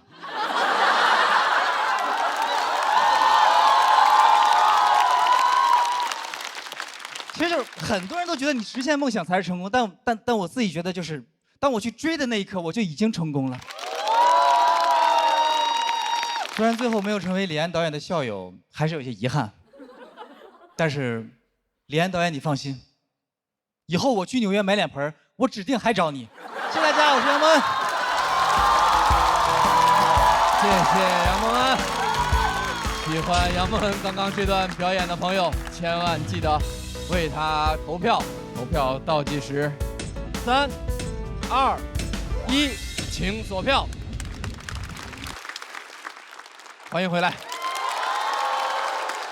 你们几位看到什么感受？我现在心情有点复杂，因为熟悉的感觉又回来了。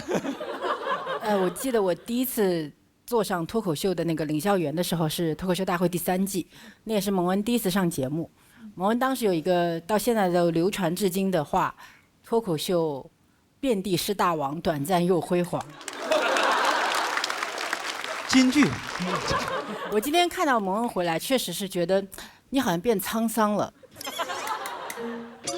学英语可太累了，特别像考研失败的那个状态。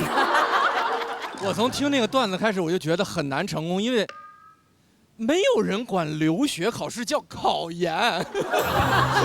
是不是学错英语课本了？我成功了。同样是一个大龄留子啊，我后天就要去美国读研究生了。纽约大学电影系。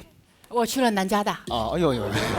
就是我其实很理解，就是为什么要做这个选择。当然，也许我们的原因是不一样的哈，但是就是备考的过程，其实我相信是有很多一样的过程的。你是想做导演吗？不是，主要这个就不，其实是这样的，我特别羡慕就是美国的一些脱口秀演员，他们会自己拍自己的剧，然后可能会自己做自己的电影。我就想去看看他们的一些人是怎么拍自己的剧的，一些想法根本不是一些正常的电影手法或者叙事，但他们拍出来也很多人喜欢。对，就是我觉得你是个特别钻研的人，就我反正觉得你就是有一种很奇妙的特质。但是我刚刚想那么多，我想讲的是，当你点燃全场的那一刻，我希望你未来不管做什么、去哪里，都可以回到舞台。对，我没有，我不要离开舞台，我不要离开舞台。你走太久了。对，我不是说我要去学电影，然后我就不讲脱口秀了。我的梦想就是其实我很想讲英文脱口秀。主持奥斯卡，那你的人生理想是什么？脱口秀的终极目标就是主持奥斯卡。那你是不是可以先把英文这关过了？对，所以我希望到那边一边学习的话，可能会融入语言环境，有可能自己能有这个能力讲英文单口。然后再一步一步实现自己的一些想法，所以我不会离开舞台。然后还有一个事儿就是我想在这里跟我一个微博粉丝说，就是他每天在我微博留言说写专场，我太痛苦了。但是我确实在写了，写其实我来这个舞台也是鞭策自己，我希望能够在我出国之前，把我的这个专场写出来。所以你录完这个节目就走了？其实我现在不太知道机票和淘汰哪个先到，就是。因为我的计划是8月初就会走，然后所以可能我如果有幸跟大家能走多远走多远就可以了。然后因为这个舞台，其实我说实话，大家看到了，它就是越来越精彩。然后头型，你不要要求一个2点半没睡觉的人的头型是吧？这个舞台其实每个人都在这里可以发光。然后我在这里的目的也不是说我要跟大家去。比一个第几名或者这么一个名次，我主要的告诉大家，我还在讲脱口秀，然后我努力写专场，然后挣学费，然后就是很单纯的想法。然后这个舞台其实我也不叫放弃吧，我会告别的。对，杨哥一直都是这么一个酷的人啊。这行业干着干着，有一个全职脱口秀演员要干回兼职脱口秀演员。哎。大林、大鹏导演，你们之前有没有看过杨蒙恩的演出？因为我们对他特别熟悉，就是有点让我们插不上嘴，因为我感觉他们跟他都特熟。对，一不小心聊回想当年了，开始。就我刚才觉得自己特像一插班生，然后呢，好像老学长好几年没回来了，然后对，老学长一回来还是3年级。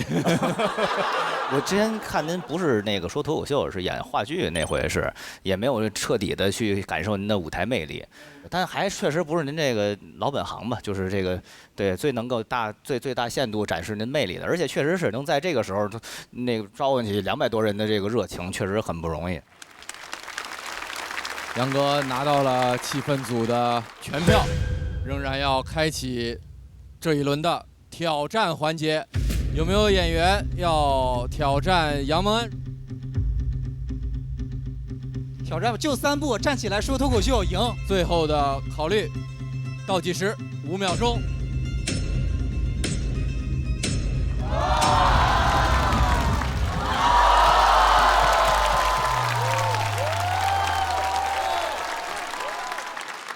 那，请蒙恩反选。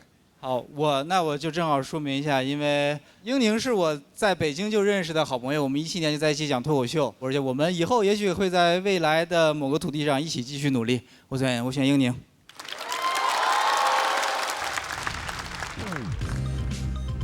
大家好，我是英宁。其实，在观众的眼里，我是一个非常新的面孔。可能只有这些演员朋友知道大家一起讲了多少年，然后你可能什么时候讲的。我们应该是同时讲的吧？大概就是18年，因为我当时刚毕业。当时在北京呢，单立人发展的比较好，然后他也有很多很好的前辈演员，比如周奇墨、小鹿、教主。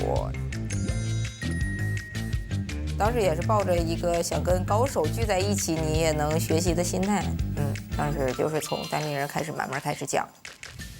他有自己的独特的一个气质，你会感觉他又柔弱又有力量，他把这种气质都融在他的段子里。然后23年我决定想出去看一看，我觉得可能那个时间点我需要去探索一下吧。就是一个人，我觉得他在任何的年龄段，只要你身体健康、经济能力允许，其实你都可以不断的探索这个世界。这个世界真的丰富多彩。英宁，我觉得他自己在国外这一年，有了很大的成长和变化。因为我觉得人在舞台上的表现，其实是他整个人生的一个小小切片。我会觉得他人变得更丰富了，视野变得更宽广了之后，写的段子都会不一样。觉得英宁潜力非常大。英气就是对他最精准的形容。我首选可能占蒙恩吧。我觉得他那个段子是问题，可能我给了一个答案。特别棒，对。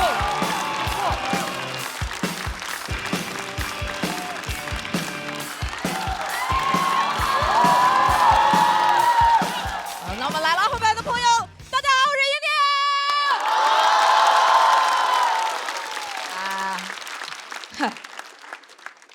这2年呢，我去国外上学了。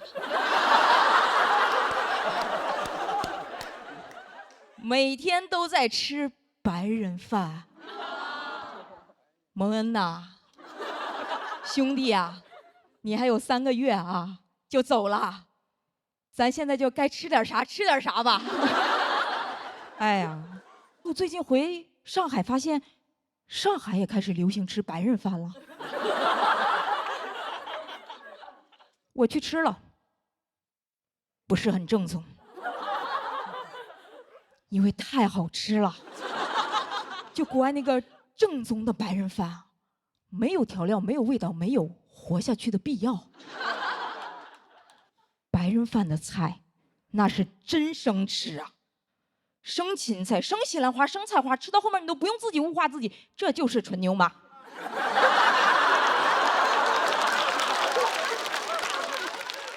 就这菜，他们不炒，也不焯，就让你蘸酸奶吃。吃了1分钟我就懂了，酸奶在这里面主要起到一种送福的作用。唯一不生吃的菜是豆角。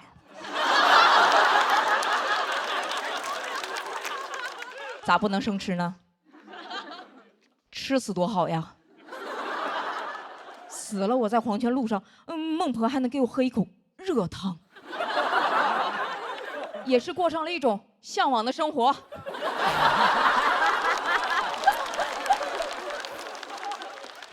就这午饭你吃完啊，你都根本不用午休，因为血糖根本上不来。你想吃点热乎的，只能靠自己上火。就真的很想问他们，我说普罗米修斯知不知道这个事情？我说普罗米修斯当年为了把火种带给人间，被宙斯绑在山上，每天忍受着风吹日晒和秃鹫的啄食，然后你们就吃这个。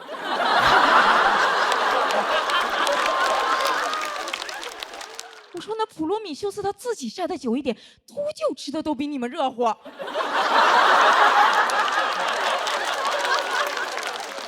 我要是普罗米修斯，我看到白人吃这些东西，我真的会很生气的。我说你什么意思？早知道我带什么火呀？是不是我给你们自由过了火？早说我带点酸奶下来不就完了吗？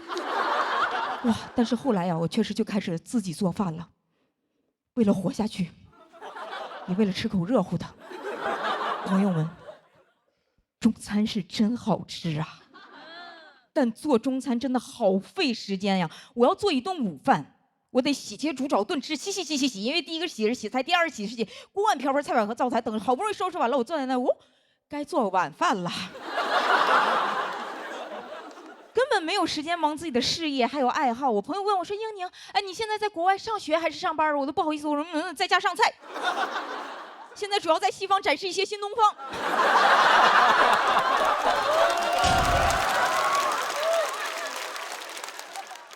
但确实啊。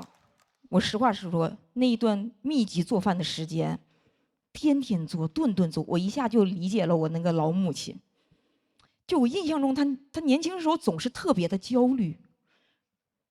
我现在理解了，因为她活真的太多了，她要下班赶紧马上回家上班，因为家里不仅有家务，家里还有2个废物。我和我爸每天不干活，哇，特别的快乐，快乐的像那个大头儿子小头爸爸一样。我不知道大家还记不记得那个主题曲怎么唱？啊，大头儿子，小头爸爸，一对好朋友，快乐父子俩。啦啦啦啦啦啦啦啦啦，拉了能有1分多钟，都没提他妈一句。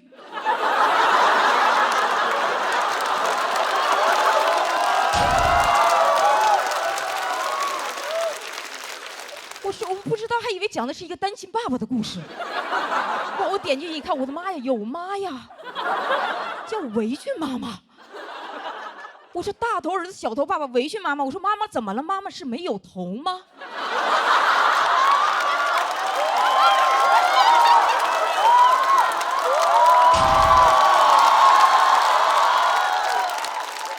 我说你大头小头后面至少接个烫头吧。我最近又重新看了一遍这个动画片，没想到这么恐怖，推荐给大家。午夜梦回的时候你就点开1集。这个动画片一共151集有一集叫《围裙妈妈的节日》，重点推荐。那一集是这么演的：大头儿子睁眼醒来说：“今天是3·8妇女节，是妈妈的节日，我们就让妈妈休息1天吧。”哇，大头儿子说这话真是让人头大。365天就休息1天，要我说996、007算啥呀？你试试这个355。后来发现我还算错了，休息10天才是355。我说难怪只有那父子俩有头呢，原来妈妈这日子真是一眼望不到头啊。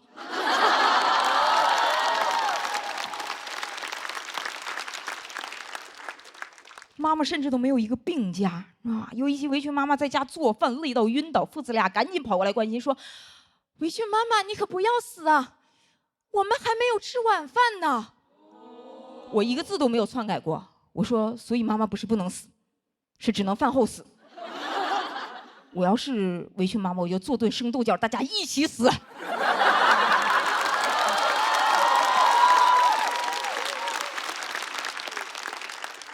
但我还是要为小头爸爸证明一下啊，他是个好男人。做过一顿饭，就在3·8妇女节那天，给妈妈做了4道菜，分别是红烧芋头、生拌黄瓜、白糖拌姜片儿，已经很荒谬了，对吧？第4道菜更绝，叫紫色卷心菜。连做饭的动词都没有了。我要是围裙妈妈，我肯定会很难过。我说你什么意思？我把你当家里人，你把我当外国人。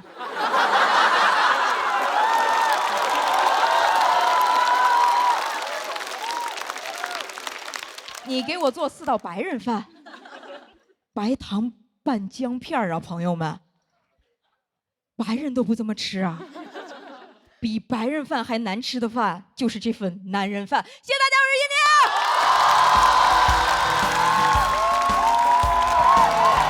谢谢英宁，喜欢英宁这段表演的朋友们，千万不要忘记为他投票，请锁票。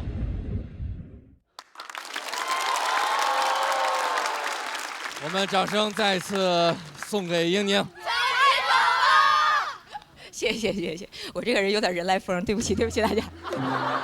英宁也是讲脱口秀很长时间的老演员了，台上台下很多都是他的老朋友。这个小鹿也是吧？对，我和英宁，我们是之前还组了漫才组合，哈，我们的组合啊，当然不是很成气候哈，但我们后来还开了一个专场，陈年未遂，跟英宁一起演这个漫才专场。后来英宁是他出国待了一段时间，然后他现在也在讲英文的单口。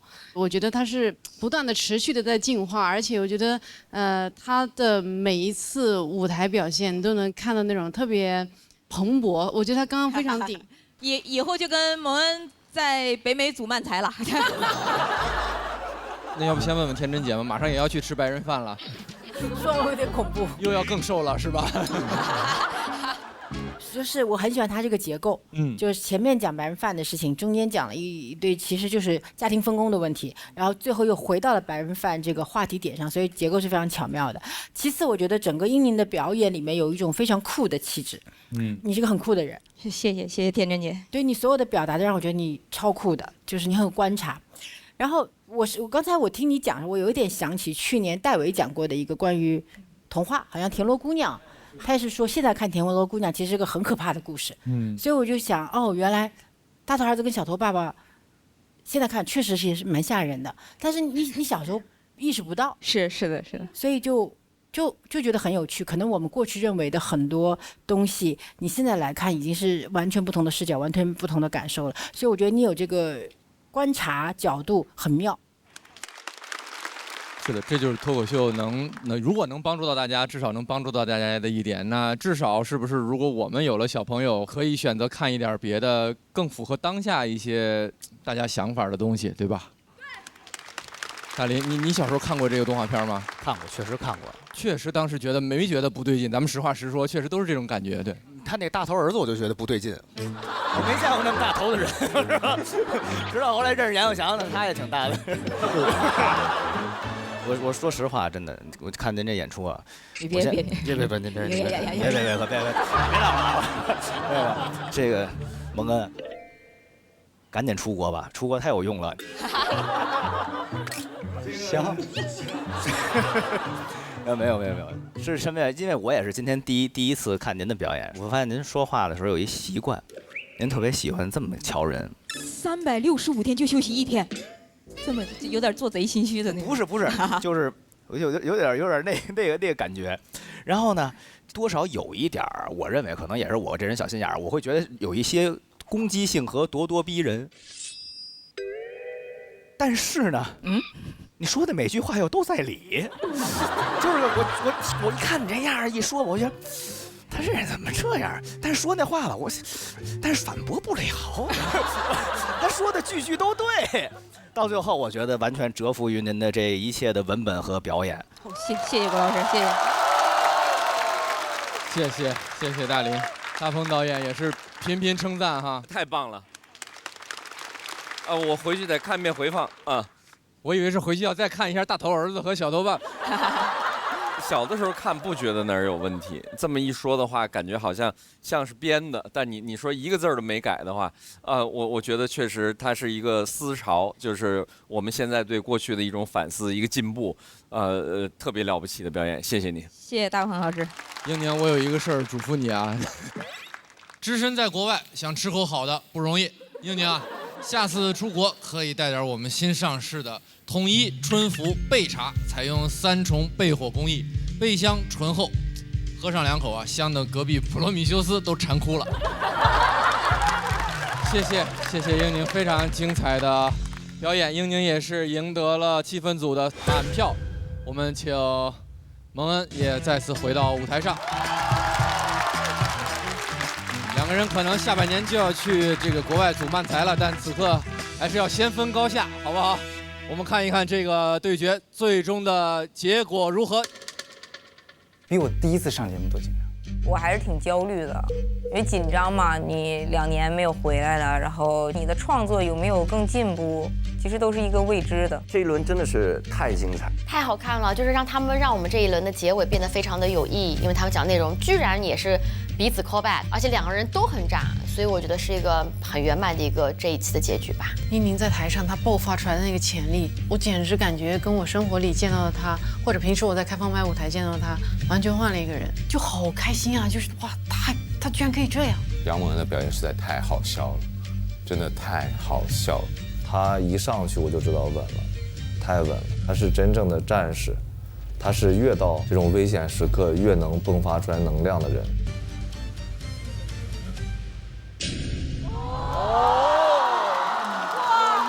188，哇，188哎！恭喜杨蒙恩拿到这场比赛的胜利，英宁188票也是非常优秀的成绩。英宁在前往待定区之前，还有什么想跟大家交代的吗？我相信你一定会回来的，一定会回来的。谢谢大家，谢谢大家。好，谢谢。我觉得我们俩能把我们各自的段子以完美的状态交给了一个完美的舞台，我觉得没有辜负这一场 PK， 也没有辜负自己。非常精彩的演出，同时也意味着杨哥的得票在这个分数之上，挑战仍然继续。有没有人要继续向杨蒙恩发起挑战？如果有人要挑战，就请起立。最后的思考倒计时5秒钟。瞎子，我代表英宁消灭你。对，没有人挑战，那就意味着杨蒙恩拿到这一轮 PK 的晋级名额。大屏幕，请为我们展示一下他的最终成绩。恭喜杨蒙恩196票。成功晋级，请前往晋级区。欢迎回来，杨哥呀，这真是好了，哎呦，他回来，我觉得是很正常的一个事儿。我觉得他应该差不多也该回归他非常喜爱的舞台了。大老王，你刚才怎么说？你再说一遍。我圆梦了。哎呦，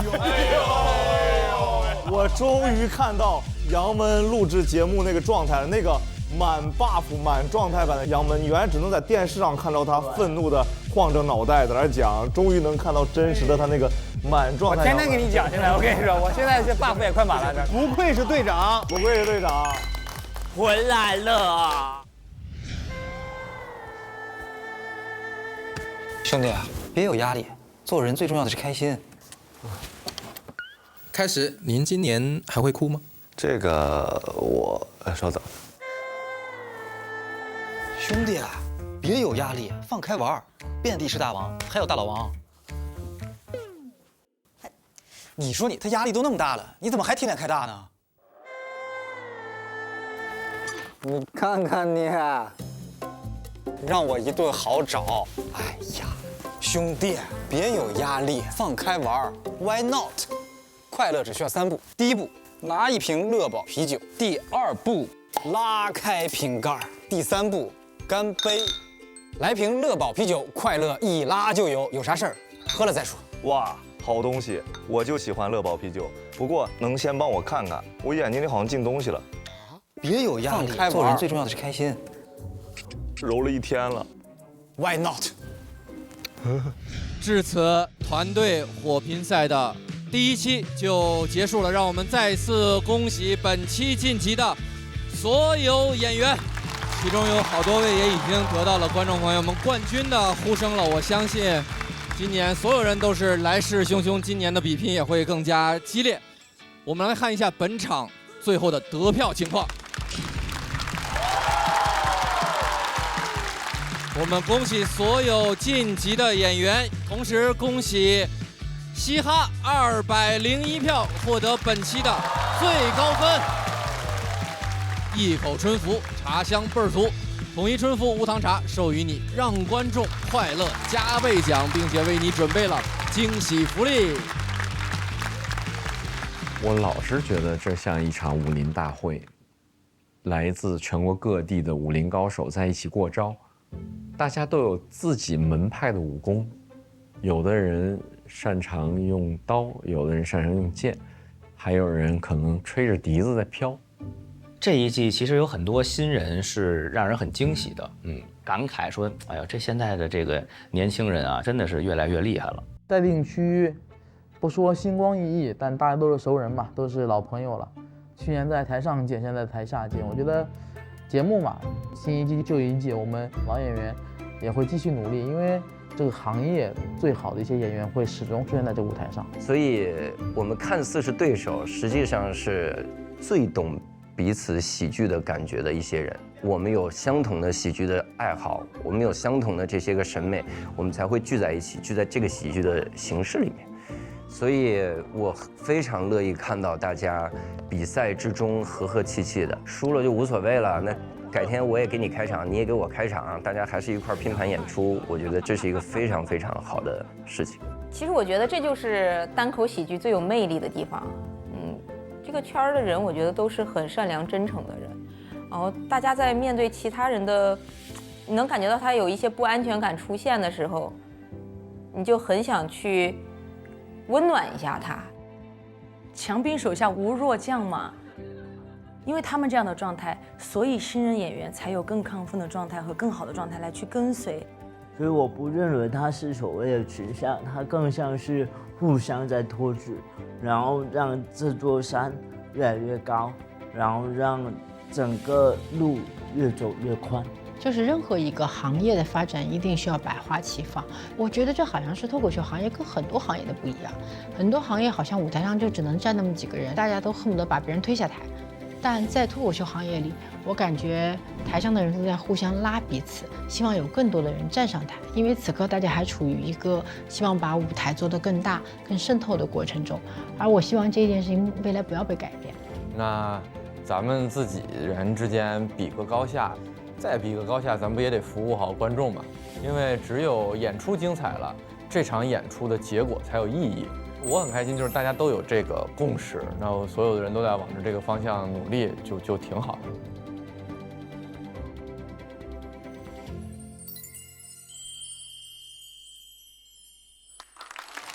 同时，我们也再次提醒大家，喜剧之王单口季的线下巡演即将开始，喜单人也要开始拥有自己的演出啦。后续的购票，大家可以持续关注节目的官方账号，还有爱奇艺喜剧之王单口季第2季联合微博发起了“重生之我在喜单2当导演”这么一个花絮征集活动，请大家带双话题“重生之我在喜单2当导演”和喜剧之王单口季参与互动。发布你想看到的喜单幕后，就有机会被我们所有的演员朋友回应。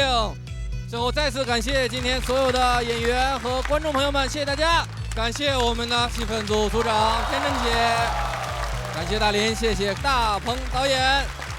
下半场精彩继续。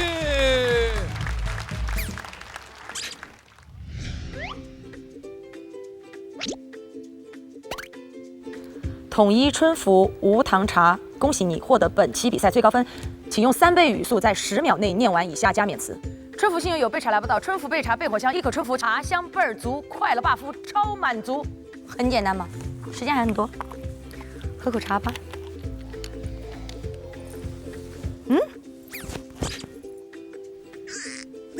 看你们的。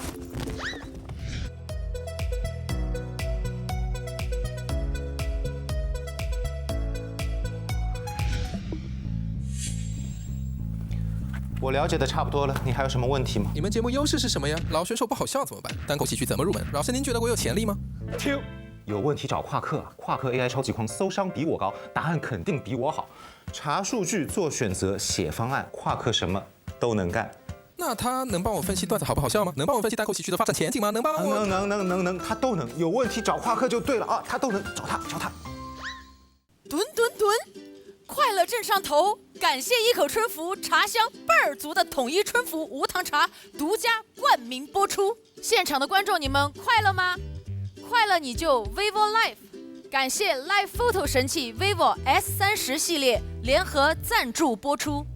飞鹤滋养小脑瓜，脑力体力两手抓，感谢全球销量第1、聪明宝宝都爱喝的飞鹤奶粉赞助播出。有问题找夸克 AI 帮忙多欢乐，感谢2亿人的 AI 全能助手夸克赞助播出。压力 emo 退，拉开乐宝放开玩 Why not？ 感谢年轻潮流有态度的乐宝啤酒赞助播出。欢迎回到团队火拼赛下半场的比赛现场。我单方面宣布，这个节目就是我跟星爷第1次合作，爱咋咋地。我同学就指着我，他说你这个鞋是假的。我说什么叫我这个鞋是假？我讲穿的是毛衣啊。我妈说社会学，你上什么人大学啊？你上社会上学。我说那计算机为什么不在网吧里学？老师说我的口音话比文言文还要难听懂。记得有回背这个月牙楼记，我当时就背，我说齐碧渊，歇点子又爱又好像是了爱了。啊，真的很烦啊！这种螃蟹男孩，那个左腿永远碰不到他的右腿，我不知道2腿之间空那么大的位置用来干什么呢？可能是用来存放自己虚无的男子气概吧。我觉得我们今年的新人真的非常强。好，现在升级为抢金环节。哇，这么多人！要去抢金牌了，打起来了！接下来我们马上又要开启魔王挑战环节。小时候我家里所有人都会夸我哥，说这孩子聪明，夸我都说这孩子踏实。踏实这个词一听就脑子不太好使，并且小腿很粗的样子，确实是这样。选择挑战魔王小鹿，请起立。这一组也是很强的，刘波老师是毋庸置疑的前辈。而且小鹿，我觉得我们上次一块参加比赛，应该也是17年了，可以再找回一下我们一起同台竞技感觉吧。当年北京的最强新人。徐指导是非常厉害的演员，今年总冠军有力争夺者，我觉得于翔宇无可挑剔。我觉得要是能为团队争取一点啥，还挺好。这一季真的好看程度是去年的5倍。最终挑战的结果如何？请看大屏幕。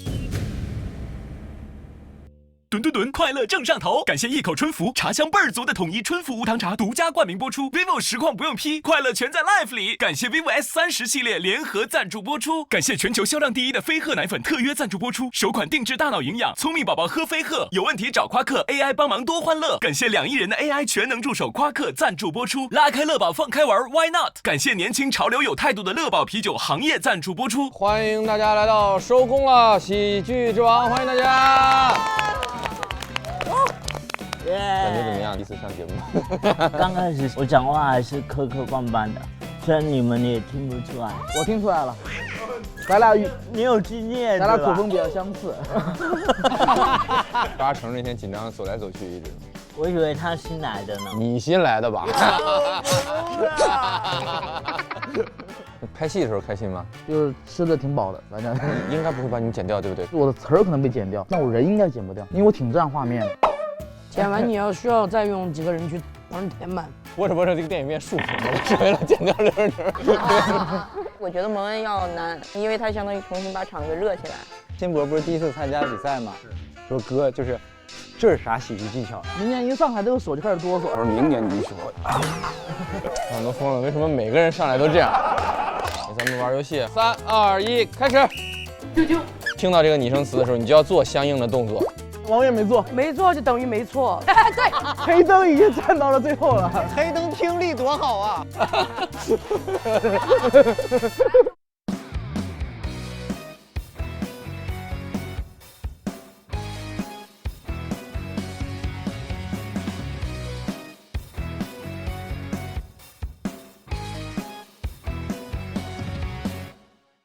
看到吗？台上是谁在领奖？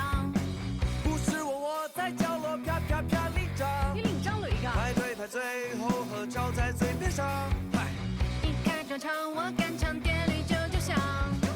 从来就没有与生俱来主角戏场。老友升级，新人炸场。每周5、周6 12点，会员抢先看单口喜剧的硬核对决；每周日12点，会员专享喜剧演员们收工后的欢乐饭局。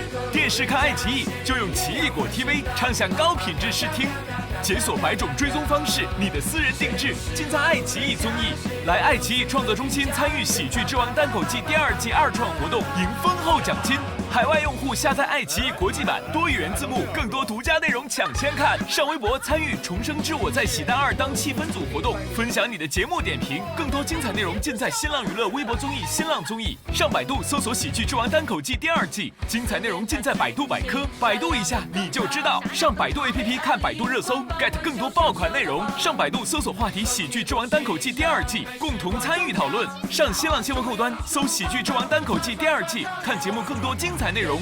来豆瓣《喜剧之王单口季》小组点评选手表现。爱情